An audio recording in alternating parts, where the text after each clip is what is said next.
Hi and hello everyone. This is Beslin from Beslin Math Easy Channel. Welcome to all. எல்லோரும் எப்படிமா இருக்கீங்க?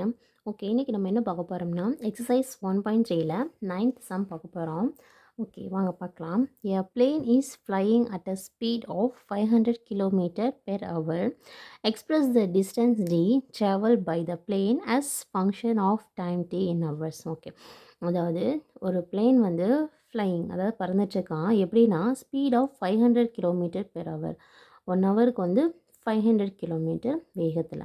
Okay, இப்போது என்ன கேட்டிருக்காங்க, express the distance D travel by the plane as function of time T. அதாவது time T கொடுத்துட்டாங்க in ஹவர்ஸில். நம்ம என்ன கண்டுபிடிக்கணும்னா டிஸ்டன்ஸ் வந்து கண்டுபிடிக்கணும். ஓகேவா? சி, இப்போ இங்கே என்ன கொடுத்துருக்காங்க சம்மில், speed is equal to 500 kilometre per hour இல்லையா? அதாவது ஒரு ஹவருக்கு வந்து 500 கிலோமீட்டர் வேகத்தில் போகுது.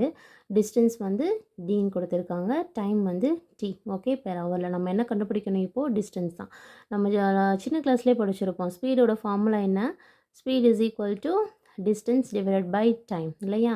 நமக்கு இங்கே என்ன வேணும்? நமக்கு ஆக்சுவலாக டிஸ்டன்ஸ் தான் நம்ம கண்டுபிடிக்கணும். ஸோ டிஸ்டன்ஸ் வேணும்னா என்ன, இது வந்து டிவைடடாக இருக்கு இல்லையா? ஸோ இந்த பக்கம் கொண்டு போகும்போது மல்டிப்ளிகேஷனாக மாறிடும். So speed into time is equal to distance. அதாவது எப்படி எழுதிக்கலாம், distance is equal to speed into டைம்னு சொல்லி நம்ம எழுதிக்கலாம். ஓகே, நமக்கு டிஸ்டன்ஸ் தான் வேணும். So D is equal to ஸ்பீடோட வேல்யூ வந்து என்ன, 500 இல்லையா? இன்ட்டு டைம் வந்து எப்படி கொடுத்துருக்காங்க, டைம் வந்து டீன்னு கொடுத்துருக்காங்க.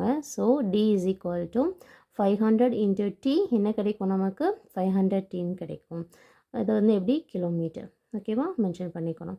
ஓகேம்மா, என்னோடய டீச்சிங் பிடிச்சிருந்ததுன்னா என்னோடய சேனலை லைக் பண்ணுங்கள், ஷேர் பண்ணுங்கள், சப்ஸ்கிரைப் பண்ணுங்கள், மறக்காமல் கமெண்ட் பண்ணுங்கள். Okay, thank you.